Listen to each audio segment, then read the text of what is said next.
ನಮಸ್ಕಾರ.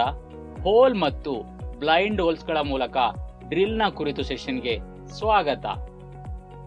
ಈ ಸೆಷನ್ನ ಉದ್ದೇಶಗಳನ್ನು ನೋಡೋಣ.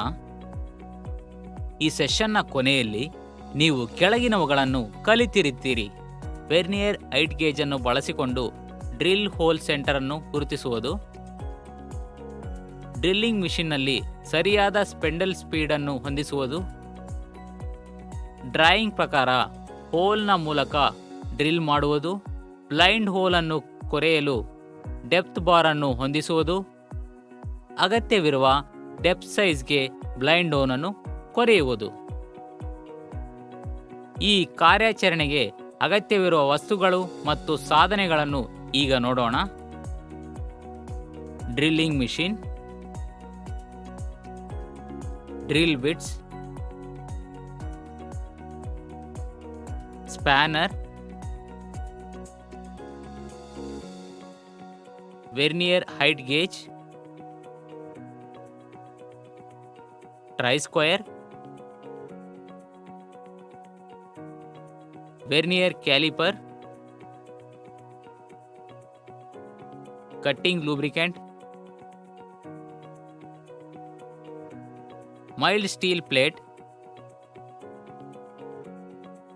ಕಟ್ಟಿಂಗ್ ಫ್ಲೂಡ್ ಅಪ್ಲಿಕೇಟರ್ ಅಥವಾ ಸ್ಪ್ರೇಯರ್, ಕಟ್ಟಿಂಗ್ ಫ್ಲೂಡ್ ಅನ್ನು ಅನ್ವಯಿಸಲು, rough file, smooth file, steel rule, marking chalk, metal brush, drill chuck key. ಈಗ ನಾವು ಹೋಲ್ ಮತ್ತು ಬ್ಲೈಂಡ್ ಹೋಲ್ಸ್ಗಳ ಮೂಲಕ ಡ್ರಿಲ್ಗಾಗಿ ಕಾರ್ಯಾಚರಣೆಗಳ ಅನುಕ್ರಮವನ್ನು ನೋಡೋಣ. ಗಾಯಗಳಿಂದ ತಡೆಗಟ್ಟಲು ಮತ್ತು ಸುರಕ್ಷತೆ ಕೆಲಸದ ವಾತಾವರಣವನ್ನು ಖಚಿತಪಡಿಸಿಕೊಳ್ಳಲು ಬ್ಲೈಂಡ್ ಹೋಲ್ಸ್ಗಳನ್ನು ಡ್ರಿಲ್ ಮಾಡುವಾಗ ಸುರಕ್ಷತೆ ಸಾಧನೆಗಳನ್ನು ಧರಿಸುವುದು ಖಚಿತಪಡಿಸಿಕೊಳ್ಳಿ. ಮೊದಲಿಗೆ ಅದರ ಸೈಜ್ಗಾಗಿ ರಾ ಮೆಟೀರಿಯಲ್ಗಳನ್ನು ಪರಿಶೀಲಿಸಿ. ಪ್ರೋಸೆಸ್ ಅನ್ನು ಪ್ರಾರಂಭಿಸುವ ಮೊದಲು ಅಗತ್ಯವಿರುವ ವಿಶೇಷಣಗಳನ್ನು ಪೂರೈಸುತ್ತವೆ ಎಂದು ಖಚಿತಪಡಿಸಿಕೊಳ್ಳಲು ರಾ ಮೆಟೀರಿಯಲ್ ಅದರ ಪ್ರಸ್ತುತ ಡೈಮೆನ್ಷನ್ಗಳನ್ನು ಪರಿಶೀಲಿಸಬೇಕಾಗಿದೆ. ಪ್ಯಾರಲಲಿಸಮ್ ಅಂಡ್ ಪರ್ಪೆಂಡಿಕ್ಯುಲಾರಿಟಿಯನ್ನು ಕಾಪಾಡಿಕೊಳ್ಳಲು ಮೆಟಲ್ ಅನ್ನು 60 ದಾಟಲು 19 ಮಿಲಿಮೀಟರ್ ದಾಟಲು ಫೈಲ್ ಮಾಡಿ ಮತ್ತು ಮುಗಿಸಿ. ಫ್ಲಾಟ್ನೆಸ್ ಮತ್ತು ಸ್ಕ್ವೇರ್ನೆಸ್ ಅನ್ನು ಪರಿಶೀಲಿಸಿ. ಅಗತ್ಯವಿರುವ ಗಾತ್ರಕ್ಕೆ ಮೆಟಲ್ ಅನ್ನು ರೂಪಿಸಿದ ನಂತರ ಸರ್ಫೇಸ್ ಅನ್ನು ಫ್ಲಾಟ್ನೆಸ್ ಮತ್ತು ಸ್ಕ್ವೇರ್ನೆಸ್ ಅನ್ನು ಸ್ವೀಕಾರ ಸಹಿಷ್ಣುತೆ ಮಿತಿಯಲ್ಲಿದೆ ಎಂದು ಖಚಿತಪಡಿಸಿಕೊಳ್ಳಲು ಪ್ರಯತ್ನಿಸಿ. ಸ್ಕ್ವೇರ್ ಅನ್ನು ಬಳಸಿ ಪರಿಶೀಲಿಸಬೇಕು. ಅಲ್ಲದೆ ವೆರ್ನಿಯರ್ ಕ್ಯಾಲಿಪರ್ ಅನ್ನು ಬಳಸಿಕೊಂಡು ಡೈಮೆನ್ಷನ್ಗಳನ್ನು ಪರಿಶೀಲಿಸಿ. ಗುರುತು ಮಾಧ್ಯಮವನ್ನು ಅನ್ವಯಿಸಿ. ರಾ ಮೆಟೀರಿಯಲ್ ಮೇಲೆ ಚಾಕ್ ಅನ್ನು ಸಮವಾಗಿ ಗುರುತಿಸಿ.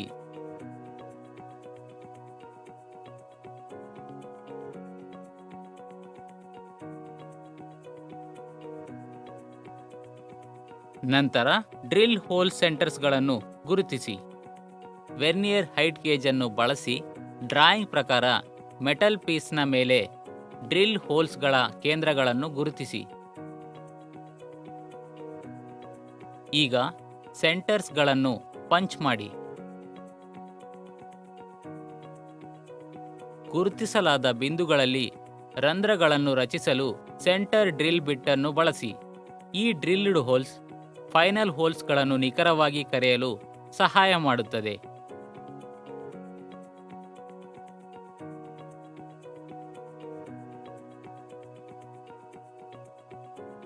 ಡ್ರಿಲ್ಲಿಂಗ್ ಮಿಷಿನ್ನಲ್ಲಿ ಜಾಬ್ ಅನ್ನು ಹಿಡಿದುಕೊಳ್ಳಿ. ಪೈಲಟ್ ಹೋಲ್ಸ್ಗಳನ್ನು ಡ್ರಿಲ್ ಮಾಡಿ. ಸೆಂಟರ್ ಡ್ರಿಲ್ಸ್ಗಳೊಂದಿಗೆ 6 ಮಿಲಿಮೀಟರ್ ಡಯಾಮೀಟರ್ ಡ್ರಿಲ್ ಬಿಟ್ ಅನ್ನು ಬಳಸಿ ಮತ್ತು ಬ್ಲೈಂಡ್ ಹೋಲ್ಸ್ಗಳಿಗೆ ಪೈಲಟ್ ಹೋಲ್ಸ್ಗಳನ್ನು ರಚಿಸಲಾಗುವುದು.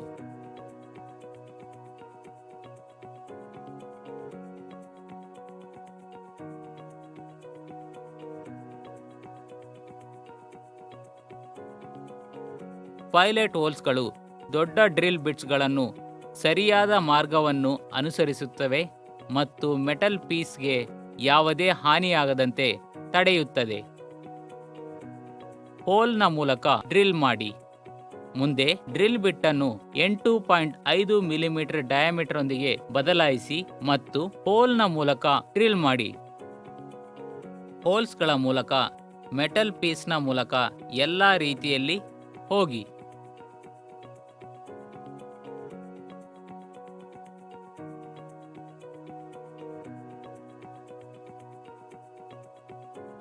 ಬ್ಲೈಂಡ್ ಹೋಲ್ ಅನ್ನು ಡ್ರಿಲ್ ಮಾಡಿ.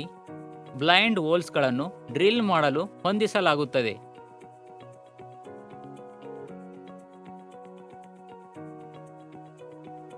ಹೋಲ್ಸ್ಗಳ ಮೂಲಕ ಡ್ರಿಲ್ ಮಾಡಿದ ನಂತರ ಡ್ರಿಲ್ ಬಿಟ್ಟನ್ನು 10.5 ಮಿಲಿಮೀಟರ್ ಡಯಾಮೀಟರ್ದೊಂದಿಗೆ ಬದಲಾಯಿಸಿ ಮತ್ತು ಬ್ಲೈಂಡ್ ಹೋಲನ್ನು ಅಗತ್ಯವಿರುವ 14 ಮಿಲಿಮೀಟರ್ ಆಳಕ್ಕೆ ಡ್ರಿಲ್ ಮಾಡಿ.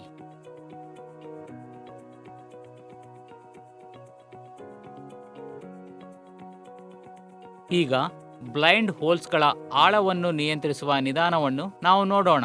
ಬ್ಲೈಂಡ್ ಹೋಲ್ ಅನ್ನು ಡ್ರಿಲ್ ಮಾಡುವ ಸಂದರ್ಭದಲ್ಲಿ ಡ್ರಿಲ್ ಫೀಡಿಂಗ್ ಕಂಟ್ರೋಲ್ ಅನ್ನು ಅತ್ಯಂತ ನಿರ್ಣಾಯಕ ಭಾಗವಾಗಿದೆ. ಇದಕ್ಕಾಗಿ ಹೆಚ್ಚಿನ ಡ್ರಿಲ್ಲಿಂಗ್ ಮಿಷನ್ಸ್ಗಳಲ್ಲಿ ಡೆಪ್ತ್ ಸ್ಟಾಪ್ ವ್ಯವಸ್ಥೆ ಎಂಬ ನಿರ್ದಿಷ್ಟ ವ್ಯವಸ್ಥೆಯನ್ನು ಒದಗಿಸಲಾಗಿದೆ.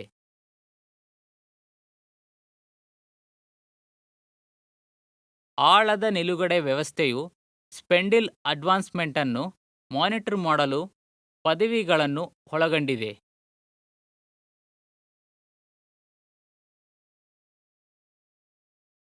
ಸಾಮಾನ್ಯವಾಗಿ ಬ್ಲೈಂಡ್ ಹೋಲ್ನ ಡೆಪ್ತ್ ಟಾಲರೆನ್ಸಸ್ಗಳನ್ನು 0.5 ಮಿಲಿಮೀಟರ್ ಆಕ್ಯುರಸಿವರೆಗೂ ನೀಡಲಾಗುತ್ತದೆ.